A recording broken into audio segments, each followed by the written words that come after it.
Okay guys, so here's just a little bit of a video about my Mk17 that you guys saw running earlier, and people are asking how it worked.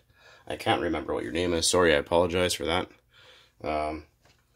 But we'll explain here how they work and a little bit about this motor. So I got it a couple years ago from a friend of mine who moved back to Ukraine, and these were a big thing over in Eastern Europe. This one was made in Russia in like 1988 or something like that. And he sent me a couple motors for my birthday one year, which was really kind of him.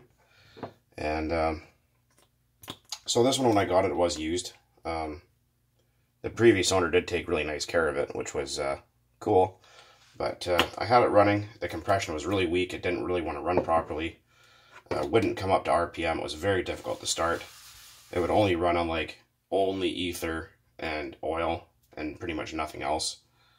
So I had it running on the stand one day. I managed to get it up to, I guess maybe mid-throttle, and it just stopped suddenly. So I thought, what the hell's going on here? So I thought it maybe had run out of fuel or something. And I realized the engine was very stiff and hard to turn over, and realized that the connecting rod actually had bent. There was a weak spot in it, and it just kind of folded. So I took the connecting rod out.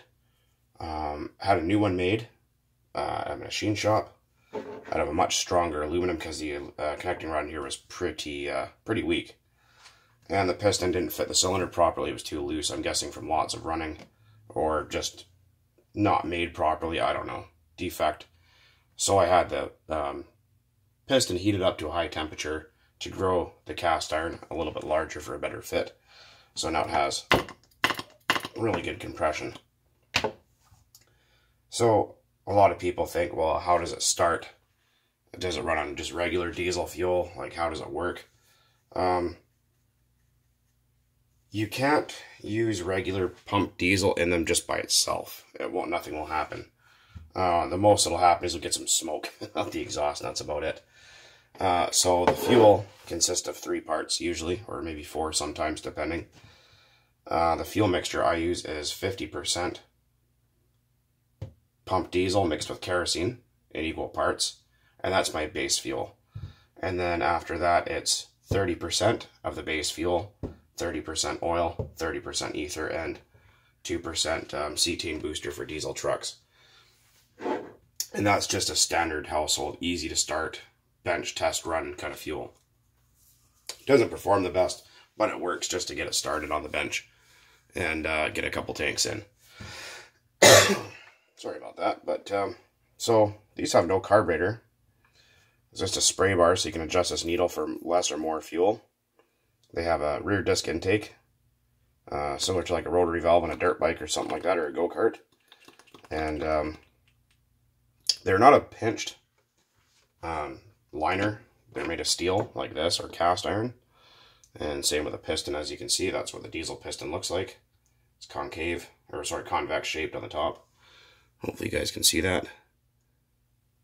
And basically, this screw right here pushes against this plug, which squeezes it down towards the top of the piston to create a smaller gap to increase compression and timing to give them more power. And these basically, you can turn the screw all the way to the piston will actually hit the head, which you don't want to do, either while it's running or when it's off, and bad things happen when you do that. This engine is also a twin ball race, so it has ball bearings front and rear. Just trying to think of anything else. I think they run about around 13,000 RPM or something like that, and it's only 1.5 cc. That's what the manual looks like. It's all in Russian. I can only read a couple words out of it, but nothing much. Other than that, it was made in the Soviet Union of Russia in, I think, 1987 or 1988. So they're no longer in production. They were never really available in North America. I think there was maybe a few exporters back in the day, but I don't really think it ever took off. I know that there's a company called Davis Diesel, and they did make a fuel that you could buy for it, but I don't even know if they still make that or not. So that's why I was saying that you have to make your own.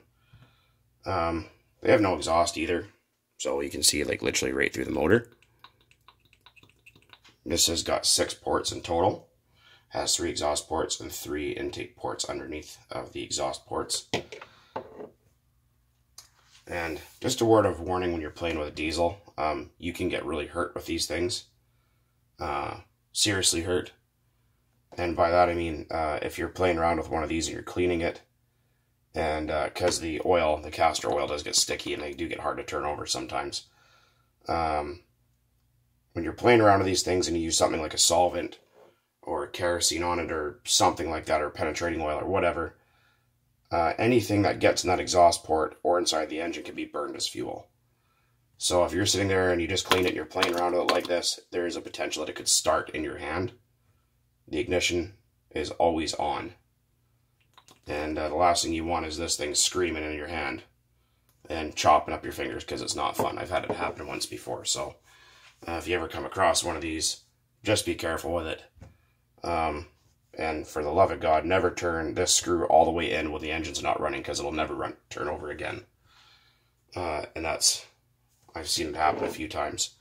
I do have a couple other diesels I got from a friend of mine, like I was saying. There is some videos, if you go searching through my channel, you'll actually see this engine running. On the test stand, there's, I have 3 of them, including even my big 4-stroke. Sometime I run that on diesel as well. So for those of you that were asking about this engine and were just curious, now you know a little bit more about it. You will see more about it at a later date when the weather gets a bit better, and I can actually get a full run out of it, rather than just running it on my deck and pissing my neighbors off. Yeah, so I'll show you guys inside the cylinder here really quick. As you can see, this is for a different engine, but same concept. There's nothing in there. And this plug moves, like I was saying. It's a pretty tight fit. And oftentimes these engines get old or improperly made, that it'll leak compression around that plug and it'll just never run properly or at all. So, anyways, guys, that's just a little bit of a look about this old diesel airplane engine. Anyhow, take it easy, guys. You guys will see more about this at a later date. Cheers.